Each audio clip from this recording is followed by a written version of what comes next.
Hello, everyone. Welcome back to 5 Questions with LeRoy Butler. It's been a long time. It may be more like a discussion. It is. It's a lot of probably questions. will be more than 5 questions, but we're Give going us to a stick pass. with the Give us title because Well, we don't wanna missed you change guys. it. So.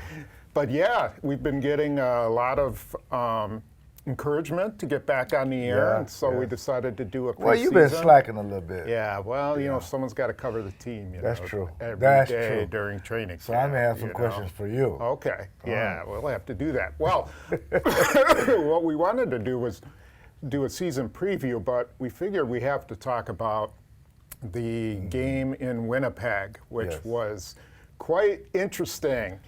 A couple of field issues from the Packers' standpoint. They didn't like it. They had that experience at the Hall of Fame game in Right. 2016. Yes.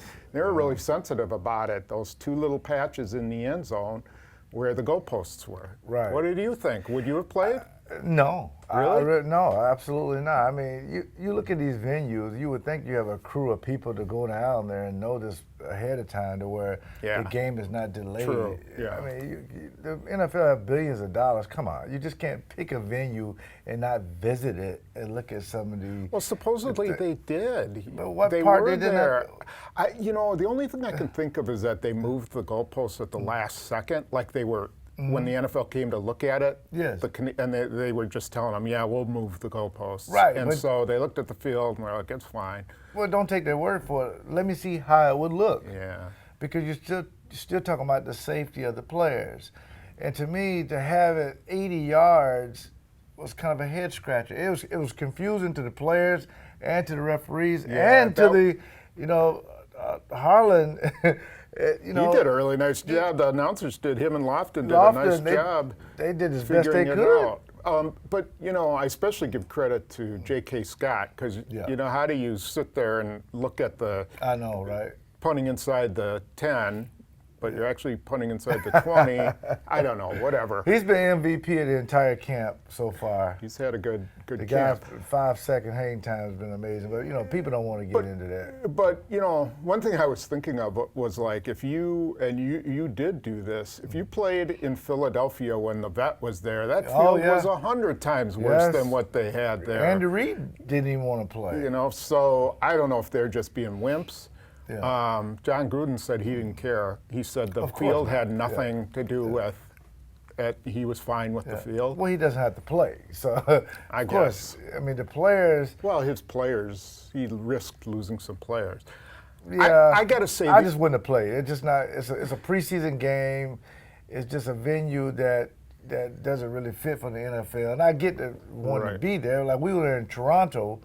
That place was amazing. Yeah, So, they did a nice job back then. In But 95. again, they got through it. It was a few injuries that we could talk about, but for the most part, next time they do a venue, do a little bit more due diligence. Yeah, so there were 3 injuries from that game, maybe more than that, but 3 significant. Rashawn Gary looked like maybe a stinger or something like that. Equinemius St. Brown, That's the one that ankle looked really bad. And then Curtis Bolton, I never saw him leave the field, and he was on crutches. And so we'll have to see how that turns out. I don't know if the turf was the reason those injuries occurred, but it's the same surface they practice on inside. Yeah, but it's certainly not. It won't be the focus if it was. I mean, they're not going to just come out and say that. But at the same time, when Blake Martinez didn't make the trip, you're thinking inside linebacker Summers and Bolton, they're going to be your guys. So you got to get ready for Chicago. They're into the private practices now. They've kicked you guys out, right? Yeah, I mean, I think Blake Martinez is fine. I think he's going to be fine, but where's the depth? But Start. Oren Burks is banged up. We don't know what Oren Burks' situation is, and Bolton. It's possible he might have started against the Bears. I like Bolton. I thought he was very active. Yeah. I like Summers as well. But again, going in playing a team like Chicago, a lot of misdirection stuff. You got to cover the backs like Tariq Cohen out of the backfield, and the Mike Davis of the world who they brought in. They're going to run the football at some point. Are you settled in? So I don't necessarily see them making a move at middle linebacker, but they may be forced to move another guy to a middle linebacker in certain packages. Yeah, well, they do play a safety there quite a bit in their nickel package. They might just have to play Josh nickel. Jones. I mean, a guy that likes to play that. I don't know if Josh Jones is going to be on the team. Well, what do you mean? He hasn't been practicing. He's got a mysterious illness that nobody's talking about. He's kind of was in the doghouse. I mean, at the time, even when he was healthy, they were playing Raven Green in the middle, and then they go and sign Ibrahim Campbell, another safety. So I'm not sure he'll be on the team. Jameson as well. So that's going. That position at receiver to me is kind of a head scratcher. Really makes it, because if you're looking at a draft pick like Jamon Moore, do you give him more rope to make it? Do you like the Shepherds and the Lazards of the world? Yeah. It's going to be tough from 30 to 53. It's going to be tough each week, but mainly going into the last preseason game, those are two positions, defensive back and receiver, I think is going to be very difficult. Yeah, there's some competition at the bottom end of that. And those are your special teamers. Yes. And guys you're trying to develop into real players. Yes. But let's look big picture now. We've had a chance to look a little bit into LaFleur's offense. He hasn't shown a lot. I've probably seen more at practice because they do a little bit more at practice than they do in the games. But what's been your impression of the offense so far? What do you see as, what's their bread and butter? Well, to me, I think it's kind of open-ended what their bread and butter is going to be, because we haven't seen Aaron Rodgers in a meaningful game. We saw him in practice. But Tim Boyle seems to be, to me, has earned his right to be the backup. They put him in and let him play a lot of snaps, played very well, has a strong arm. He's been moving the offense very well. I mean, the Williams kid at running back, he seemed to be getting most of the carries. But again, every offense is based on and predicated how the quarterback proceeds and what do you want to do? When do you go downfield? When do you throw to the tight ends and running backs and fullbacks? It depends on how many fullbacks they keep. It seemed like to me, just watching this offense, it's a little tiny bit of McCarthy, a tiny bit of West Coast, and a tiny bit of Matt LaFleur's what he likes to do. Somewhere in there, you got to figure out what Aaron likes to do. As kind of like the topping on it to get where you want to go. Because you would think that Devontae Adams is going to get a lot of targets. But how does he get them in this offense? Right. So my general observation is that they want to run the ball and they want to go play action.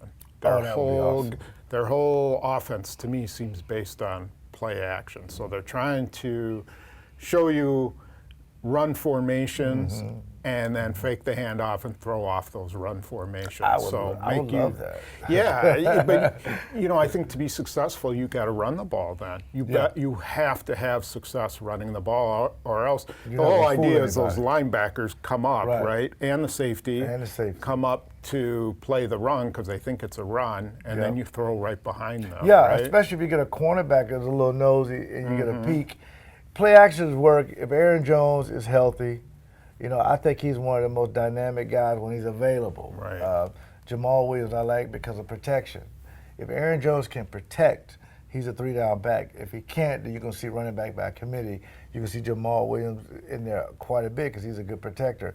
Now you'll see people like Tunyon. How do these guys fit? The Jay Sternbergers at the bottom end of the tight end spectrum. Because when Tunyon is that tight end, he moves a lot. Yeah. A lot of guesswork for the linebackers. And he's the lead blocker on those, those stretch plays.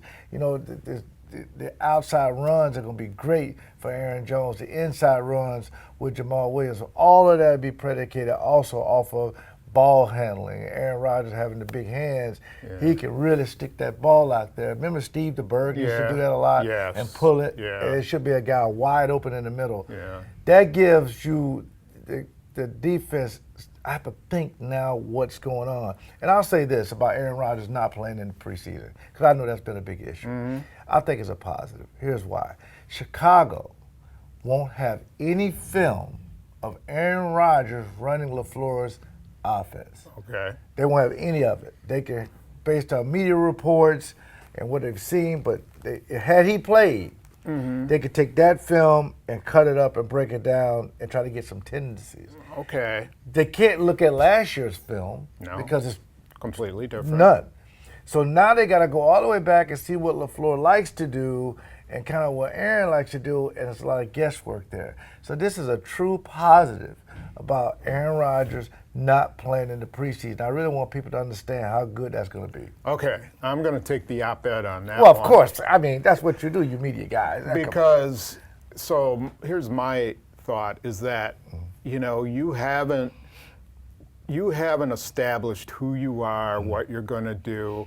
You haven't been together in a game situation. You haven't run the offense, communicated, all those things. I'm not saying practice. Man. I'm not saying Rodgers had to play a ton, but I think it's important to have him established, have him setting the standard during a game, running the show, making sure, you know, the offense is running the way it should be, instead of, you know, you're running it with a backup quarterback and hoping he's seeing the reads. He's not going to come in with the same standard and fire, and like if you screw up, he's not going to yell at you like Rodgers would.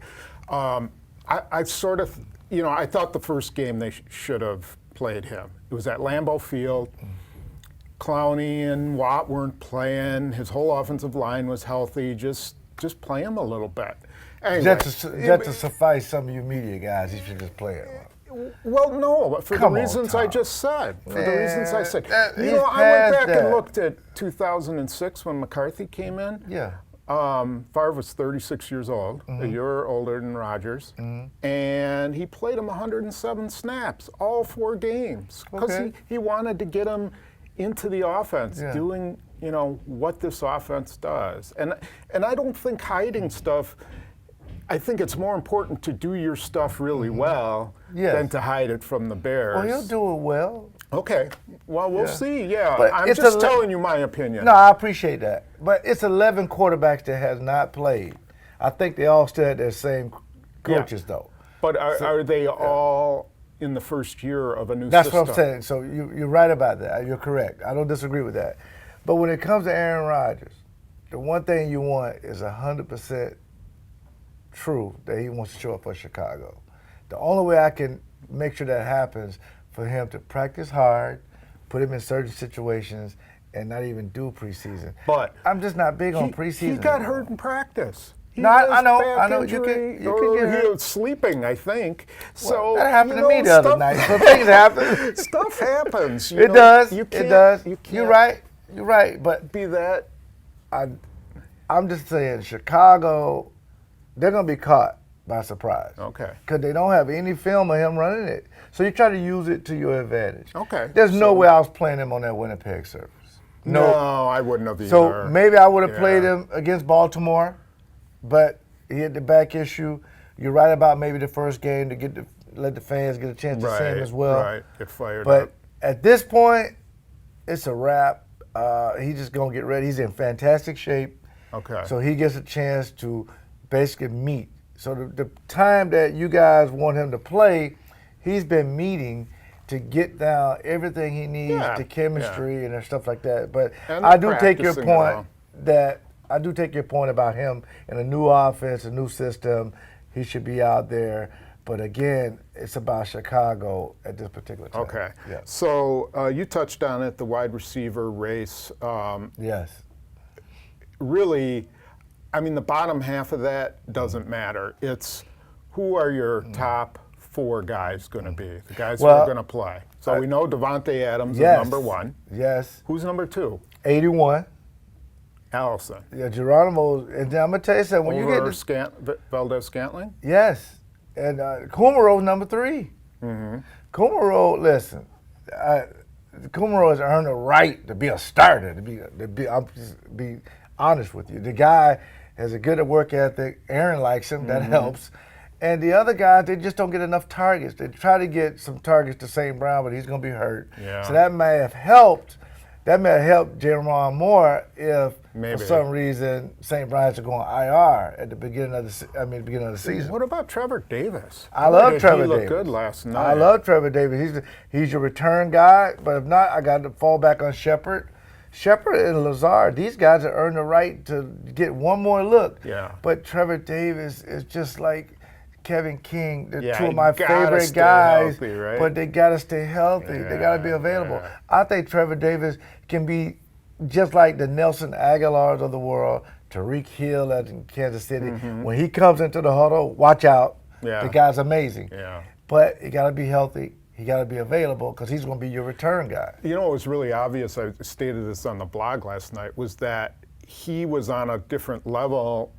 The way you can tell a guy deserves to be on the roster is he's on a different level than the guys he's playing Oh, against. no question. You can obviously see. You can see that, Yes, yes. But Yeah. you're right. I mean, you really, if he's not healthy, he's not helping. Yeah, So- he's not. I mean, it's frustrating because he has so much talent. I mean, I really want him to be the Randall Cobb in that slot and just to be, every time he's in the game, make him go motion or something. Yeah. And defense Jet have sweeps, to, they can yeah, do that's jet kind of sweeps stuff. with him They and- threw him a little quick, a screen, wide receiver screen. Yeah, he that's looked what you're good on going to that. see with LaFleur's offense. It's going to be a lot more exciting. If you had to pick between, if it comes down to Lazard and Shepard, who do you pick? Oh, I got to go special teams. Shepard's my return guy, and I don't have a guy with that kind of speed. You I would got enough use 6'5" Trevor Davis guys. as your returner? Well, yeah, I want to have both of them because if Trevor Davis goes down, I don't want to do it by committee. Okay. I don't want like Tremont doing it again or Alexander doing it again. I want a true return guy back there. I have to learn from my mistakes. Yeah. You know, just having one return guy doing it now it's by committee. No, Okay. Shepard, it's going to be hard pressed for him to get cut. This guy's shown the guy's been making catches, scoring touchdowns, blocking, everything. But it will, again, I got enough 6'5" guys that can run. Yeah. But That's kind of how I see it too. You have like four Yes. guys with the same body type. Right. You've got Yeah. Allison, you've got J-Ball Valdez Moore, yeah. Scantling, Yeah. you've got Equinemius St. Brown, Yeah. and then Lazard. Yeah. And only Valdez Scantling is a burner. The rest of those guys are possession guys. Yes. So how many of Yeah. those do you need? right. How many do you need? I got to see more from Scanlon, too. I really do. Let's switch over to defense. And what's been your impression? We know what the scheme is, so we're talking personnel. Yes. What's been your impression of the two new linebackers? Well, I'm Preston Smith and Za'Darius. Hadn't seen a bunch of them, Yeah. but at the same time, I think they're going to bring something to the defense, and that's attitude. And you're going to have guys that play in different multiple fronts, multiple defenses, and you can build off of that. I think they'll be fine. Rashad Gary is the guy that in most barbershops, people have been looking for him to make a lot of plays. They're like, he's a bust. He's Yeah. a bust. I'm I mean, like, he it's hasn't even, 3 yeah, games. give him a chance. You guys. stunk after 3 Yeah. games. I didn't know, you? right? It was. I mean, everybody's on the verge of being either all pro or Right. getting cut Or after he's a 3 games. bust after one game. Remember Matt Hasselbeck had a great preseason, and they wanted to cut Brett Favre. I'm Yeah. like, calm down, people. So those fronts will be good. The Mike Daniels thing caught me by a little bit by surprise. Did you read my column? I always read No, your of column. course you didn't read Yeah, my column. my column is He my was- favorite. He was gone. I I predicted know, all along I he was know. gone. You're always they're- right. But no, the reason I say that is because they're looking for a different body type Yeah, now. you're right. They want You're the right. 6'4", Yes. 6'3" guy, weighs 275 and is powerful and can move. Yeah, and the only thing I'm concerned about is stopping the run. Those guys, like they're easy to block unless they get the right leverage. So I think those guys will be good. And I think for the most part, I'm concerned about inside linebacker. Bolton and Summers have to play a lot, but they'll be your special teamers. Blake Martinez will get a lot of tackles. When you talk about the secondary, Kevin King, to me, has to be healthy to be one of the top corners in the league. I think this guy's amazing when he's healthy. Yeah, Jerry Alexander, boy, he'll be big fine. F, yes. And the safeties, I think they're going to be undersized, which I like because they'll be able to run, hit, and cover. Savage will be a starter. So for the most part, the defense is going to be pretty good. What do you think they need to do differently than a year ago? I mean, do they need to be a pressure blitz all-out team? Do they need to play it safe? Can they rely on their front four to get the pressure and then sit back in coverage? Or That's a good question because you have to have a mixture of everything because once you get your personnel, this is my last 53 guys or 60 guys that I can choose from, including the practice squad. my team is set up to go after the quarterback and play the run on the way to the quarterback. Then guys will get roles. You'll get roles now. Open your playbook up, your role. Remember Keith McKenzie? On 3rd and long, you're coming in the game, you go after the quarterback. On short yardage, okay, Lancaster, you come in. That's a great point. Everybody's going to have their roles this week. Now you can understand how this defense will be there. I think 44 sacks last year, that was top 10. And Kyle Fackrell was your leader. 10.5. That's going to change because each week a guy will get either 2 sacks, 1 week he may not. So I'm excited to see what this defense can do. Yeah, and that's where Rashawn Gary comes in. They're going to find, right now they're making the transition to outside linebacker. And I'm not making excuses for him. I'm just saying, he's never done it. I'm not saying he's great. Time. I'm not saying he's bad. I'm saying let's let it develop. But right now they're throwing the whole playbook at him. You know, you do everything. And then when the season comes, just like you just said, they'll find a role for him. And they'll find out what he does best, and they'll just have him do that for this season. And that's the way he can just play. You don't have to think. He'll have, so some people may say, oh, he's not starting. It's not his role this week. Next week, he'll play a team that he may start and play a lot. It's better that he's not starting. Absolutely. He's got Preston Smith and Zadarius Smith ahead of him, and Fackrell. I mean, that's like the perfect situation. You can just develop. And I think it'll be good for him. Last thing we'll touch on is special teams. Do you keep Mason Crosby or do you go with Sam Ficken? If Ficken is here after we tape this, it's a true competition. If he's cut and this Mason's job, the last week, then that's no. But if he's still in camp, going into that last preseason game, they're making a decision because they can cut Crosby, I think, and save $4 million. So give or take. So that's a big decision. It is a big decision. So, but let me tell you this: if they cut Mason Crosby, I'll give you a 99.9% certainty he'll be kicking for the Chicago Bears. You're right. You're right about that. You know, they had 9 kickers in camp. And they've just settled on a guy, but they would take Mason Crosby in a minute. Oh, no question. To kick in this climate and knows how to do it. So I actually would not be surprised if they carry both kickers in past week 1. I'm 53. You can't do 3 quarterbacks then. You got to make Boyle your backup, and you got to either release or trade Kaiser. Exactly. And put Manny Wilkins and on put the him on the practice squad. If he clears waivers, great. If he does it, you can always put somebody else on. Absolutely. We just did the whole roster for Brian Gutekunst. If you had to do Boyle versus Kaiser right now, who do you Boyle think? is the guy. Boyle's the guy. Yeah, I agree. Absolutely. I agree. That's why I was glad they started him. They gave him a chance. And, Kaiser has improved. But at the same time, maybe you can trade him. Or maybe, they may have to release him.